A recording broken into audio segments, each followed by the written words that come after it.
So hey guys, welcome back to the channel. In this video I'll show you how to lock your profile on Facebook so only your friends can see your post and photos. So let's get started. At first, make sure you have the Facebook app downloaded from Google Play Store or App Store and make sure that you have logged into your account. Then tap on the menu icon, that's the three lines at the top right corner. Scroll down and tap on settings and privacy. After that, settings, and again scroll down and click on profile locking. Tap on it, then confirm by selecting lock your profile. Once it locked, only your friends will able to see your full size profile picture, post and stories. Stranger won't have access to your details.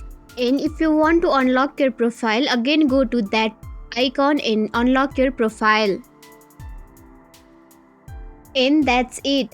That's how you lock your profile on Facebook by just using in few steps. If you found this video helpful, don't forget to like, subscribe and hit the bell icon. And share this tutorial, and thanks for watching. See you in the next video.